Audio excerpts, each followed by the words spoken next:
We eat a variety of food items, ranging from homemade food to pizza and burger, from sweets and chocolates to chocolate truffles and fudge cakes, from tea and coffee to a variety of drinks.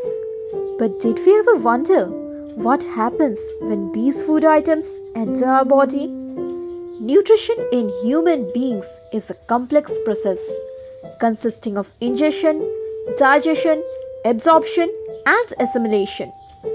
Today, we are going to study about this very important life process. Nutrition in human beings, इस topic को आज हम लोग start करने वाले हैं।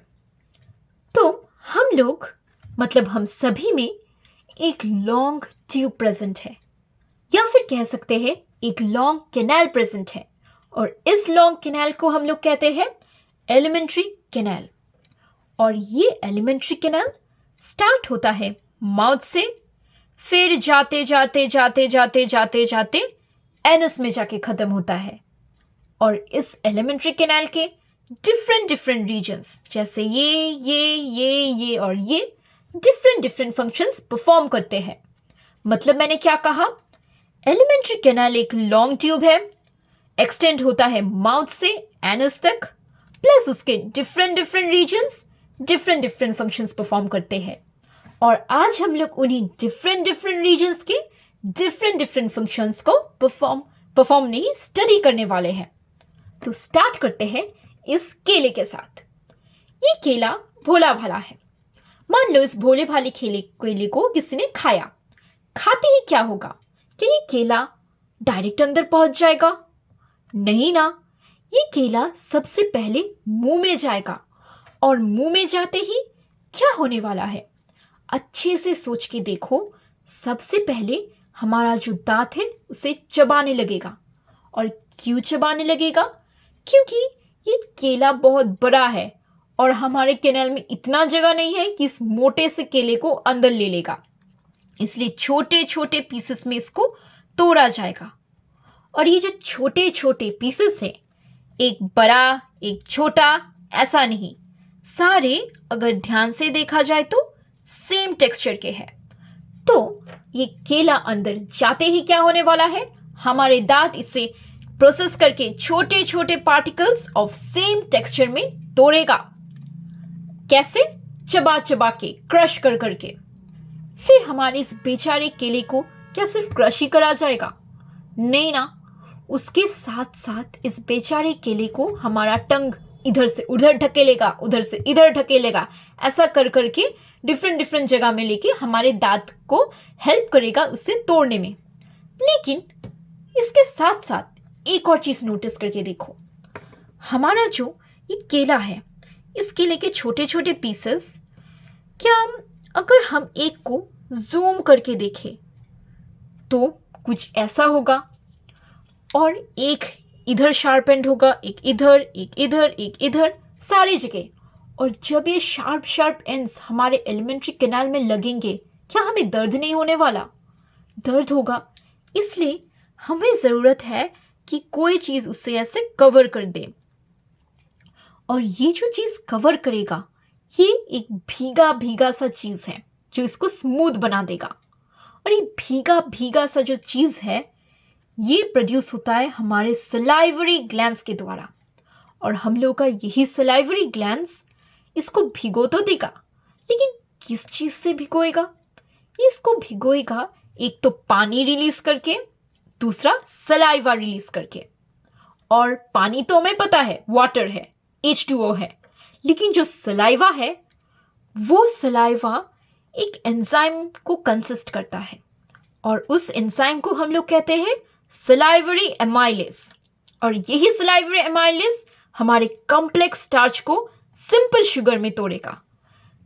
ध्यान से सोचो, सलाइवरी एमाइलेज नाम ही एक कॉम्प्लेक्स सा है, तो ये क्या करेगा? कॉम्प्लेक्स स्टार्च को सिंपल शुगर में तोड़ेगा। तो मतलब मैंने क्या कहा, एक समरी में देखते हैं। सबसे पहले बेचारा केला गया मुंह के अंदर, जाते ही दांत ने क्या किया? उसको चबा चबा के तोड़ना शुरू किया। फिर जो टंग है उसे इधर से उधर ढकेला, प्लस जो सलाइवरी ग्लैंड है उसने क्या किया, सलाइवा रिलीज करके उसका पैसेज स्मूथ बना दिया, जिससे हम लोगों का एलिमेंट्री कैनाल का जो इनर लाइनिंग है वो तो सॉफ्ट सा है, इसीलिए आराम से हमारे इस खाने को लेके जा सके नीचे तक। मतलब the food is mixed thoroughly with the saliva and moved around the mouth while chewing by the muscular tongue। अभी बन गया, डन। केले को हमने छोटे छोटे पीसेस में तोड़ दिया और सलाइवा द्वारा कवर कर दिया। अभी इस केले को क्या होगा, अभी ये हमारे अंदर जाने के लिए एलिजिबल बन गया, तो अभी ये जाएगा अंदर। लेकिन अंदर जाते ही अगर ध्यान से नोटिस किया जाए तो ये तो माउथ का काम हो गया। अंदर में एक पाइप है और यही पाइप लेके जाएगा केले को। और ये केला क्या है, फूड है। पाइप के द्वारा केला जो फूड है उसको लिया जाएगा, मतलब फूड पाइप नाम रख देते हैं इस पाइप का। और ये फूड पाइप तो घर का नाम है। बाहर का नाम क्या है, बाहर का नाम है इसोफेगस। और यही इसोफेगस जो है ये हमारे फूड को अंदर तक लेके जाएगा। तो जो इसोफेगस है या फूड पाइप है, ये क्या चीज से बना है, ये बना है मसल से। और जब भी मसल्स आता है पिक्चर में, मसल्स का मतलब कंट्रैक्शन रिलैक्सेशन, ये मसल्स का एक गिफ्टेड प्रॉपर्टी है। वो लोग कंट्रैक्ट कर सकते हैं फिर रिलैक्स कर सकते हैं। तो ये जो इसोफेगस है ये तो मसल से बना है, मतलब ये भी कंट्रैक्ट रिलैक्स कर पाएगा। और यही कर करके वो हमारे बेचारे केले को अंदर पुश कर करके स्टमक तक पहुंचाने वाला है। और ये जो कंट्रैक्ट रिलैक्स करेगा इस मूवमेंट को पेरिस्टल्टिक मूवमेंट कहते हैं। डन। अभी हमारा बेचारा केला पुश हो के स्टमक तक पहुंच गया। स्टमक तक पहुंचते ही केले के बारे में भूल जाते हैं, सोचते ही कुछ और। मान लो हमारे घर में कोई आया घूमने आने से हम लोग क्या करते हैं, ऐसे तो भगा नहीं देते, कुछ खाना देते हैं। तो उस मेहमान को भी हमने खाना दिया, मान लो खाना देते उन्होंने खाया खाना खाने के बाद क्या हुआ, वो जो उन्होंने कहा कि पेट फूल गया और नहीं खा सकते, मतलब खाना खाते ही पेट फूल गया, तो केला खाते ही स्टमक एक्सपैंड हो गया। ये है एक प्रॉपर्टी स्टमक का। दूसरा प्रॉपर्टी, स्टमक है खाने को लेगा, मतलब छोटा सा इतू सा ऑर्गन तो नहीं हो सकता, बड़ा ऑर्गन होना पड़ेगा, सो अ लार्ज ऑर्गन। तीसरी बात, स्टमक हम सबको बचपन से पता है यहां पर डाइजेशन होता है, सो साइट फॉर डाइजेशन। चौथा पॉइंट, जो स्टमक है उसके जो वॉल्स है वो भी मसल से बने हैं, मस्क्यूलर वॉल्स से। और जब भी मसल्स पिक्चर में आता है कंट्रैक्शन एंड रिलैक्सेशन होता है। तो यहां पर भी क्या होने वाला है, कंट्रैक्शन रिलैक्सेशन। ऐसा हो के इस बार केले को ऊपर से नीचे नहीं ढकेला जाएगा, इस बार केले को इधर से उधर फेंका जाएगा और डाइजेस्टिव जूसेस के साथ मिक्स किया जाएगा। फोर्थ पॉइंट हो गया। अभी फिफ्थ पॉइंट, जो स्टमक है उसके वॉल्स तो मस्क्यूलर वॉल्स है, लेकिन ये मस्क्यूलर वॉल्स भी कुछ ग्लैंड्स रखते हैं और उन ग्लैंड्स को कहते हैं गैस्ट्रिक ग्लैंड्स। मतलब मैंने क्या कहा, स्टमक जो है वो एक लार्ज ऑर्गन है, केला पहुंचते ही फूल जाता है, डाइजेशन का साइट है, मस्क्यूलर वॉल से बना है और उसके जो मस्क्यूलर वॉल्स है उनमें गैस्ट्रिक ग्लैंड्स प्रेजेंट है। अभी तीन चीजों को भूल जाते हैं। एक तो स्टमक लार्ज ऑर्गन है, केला आते ही फूल जाता है और मस्कुलर वॉल से बना है, इन तीनों को भूल जाते हैं। सिर्फ दो चीज याद रखो, एक तो डाइजेशन का साइट है, दूसरा गैस्ट्रिक ग्लैंड्स उसके वॉल्स में प्रेजेंट है।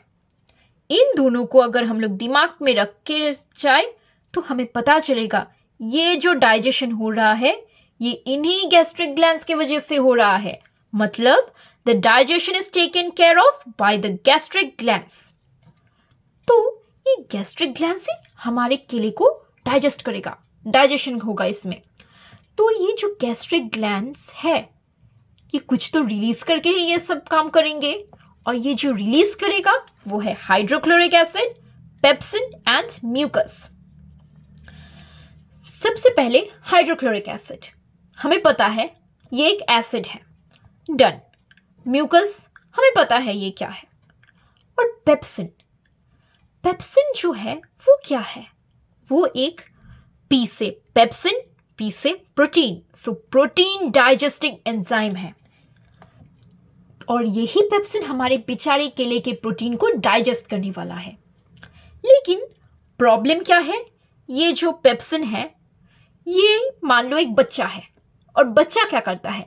मैक्सिमम टाइम सोते रहता है। तो ये पेप्सिन भी सोया है पेप्सिनोजन के फॉर्म में, और इस पेप्सिनोजन को उठाना पड़ेगा। तो उठाने के लिए मम्मी की जरूरत है, और मम्मी है हाइड्रोक्लोरिक एसिड। हाइड्रोक्लोरिक एसिड आके पेप्सिनोजन को उठाएगा, जिसकी वजह से वो पेप्सिन में कन्वर्ट होगा, और फिर हमारे केले को डाइजेस्ट करेगा, मतलब उसके अंदर जो प्रोटीन्स है उसको डाइजेस्ट करने वाला है। लेकिन ये पेप्सिनोजन उठेगा और पेप्सिन में कन्वर्ट होगा, ये तो समझ में आ गया। लेकिन जब एक बच्चे को एक मम्मी आके उठाता है, तब क्या बच्चा उठ ही जाता है एकदम डिसिप्लिन होके? नहीं ना, वो क्या करेगा?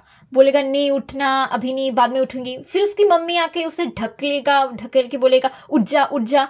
उससे तमाशा क्रिएट होने वाला है, और उस तमाशा जो क्रिएट होगा वो एकदम सीरियस भी हो जा सकता है, और ज़्यादा सीरियस हो जाने से रूम से इधर का चीज़ उधर फेंका जाएगा, उधर का चीज़ इधर फेंका जाएगा, रूम का बहुत बुरा हालत हो जाएगा। लेकिन रूम का बुरा हाल होने दे सकते हैं, क्योंकि वो तो रूम है, घर का रूम हम लोग वापस ठीक कर सकते हैं। बट अगर वो रूम हमारा स्टमक है, क्या स्टमक एक बार खराब होने से वापस ठीक कर सकते हैं? बहुत मुश्किल काम है। इसलिए उस स्टमक के जो रूम है उसे प्रोटेक्ट करने के लिए हमें कुछ चाहिए, एक हीरो चाहिए, और वो हीरो है हम लोगों का म्यूकस। मतलब ये म्यूकस ही हमारी इनर लाइनिंग ऑफ स्टमक को प्रोटेक्ट करेगा हमारे हाइड्रोक्लोरिक एसिड के तमाशे से। लेकिन ये सिर्फ नॉर्मल कंडीशंस में करने वाला है, क्योंकि अगर ज्यादा सीरियस हो गया तो ऑफ कोर्स कुछ नहीं कर पाएगा म्यूकस। तो इसीलिए इस स्टोरी को एक बार फिर से देखते हैं। आ गया मेरा केला स्टमक में, आते ही हाइड्रोक्लोरिक एसिड ने क्या किया? एसिडिक मीडियम क्रिएट किया, मतलब पेप्सिनोजन को बोला उठ जा पेप्सिन में कन्वर्ट हो। तो पेप्सिनोजन उठ के पेप्सिन बना, और बेचारे केले का सारा डाइजेस्टिव जो था प्रोटीन उसको ले लिया, डाइजेस्ट कर लिया। और ये करते वक्त जब वो पेप्सिनोजन से पेप्सिन बन के उठा, तब जाके म्यूकस को खबर आई कि हाइड्रोक्लोरिक एसिड तो कुछ तमाशा करेगा। तो उसने क्या किया? इनर लाइनिंग को प्रोटेक्ट करना शुरू किया, अपने आप को फैला के। फिर हमारा बेचारा केला बेचारा बन के फिर से नीचे गया, और आखिर में वो पहुंचा एक गेटमैन से। उस गेटमैन को कहा मेरे साथ ऐसा हुआ वैसा हुआ, लेकिन गेटमैन ने नहीं माना।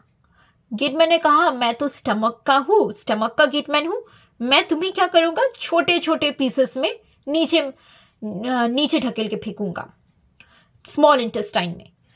तो इससे क्या हुआ? हमारा ये जो गेटमैन है उसने केले को छोटे छोटे पीसेस में थोड़ा थोड़ा करके स्मॉल इंटेस्टाइन में डाल दिया। और ये जो गेटमैन है इसका नाम है स्फिंक्टर मसल। फिर हमारा बेचारा केला छोटे छोटे पीसेस में जाके स्मॉल इंटेस्टाइन में गया। उसने सोचा कि यहाँ पर ही उसका डाइजेशन सब कुछ कंप्लीट हो गया, लेकिन उसे पता नहीं कि असली पिक्चर तो बाकी है। कंप्लीट डाइजेशन तो स्मॉल इंटेस्टाइन में होता है। तो अभी भी हमारे बेचारे केले का कंप्लीट डाइजेशन बाकी है। अभी तक तो बस पार्शियल हो रहा था, और अभी ये कंप्लीट डाइजेशन जो स्मॉल इंटेस्टाइन में होने वाला है, इसको हम लोग नेक्स्ट क्लास में पढ़ेंगे। तो हमारे बेचारे केले का कंप्लीट डाइजेशन होके उसका क्या हाल हुआ नहीं हुआ जानने के लिए नेक्स्ट क्लास तक बने रहे।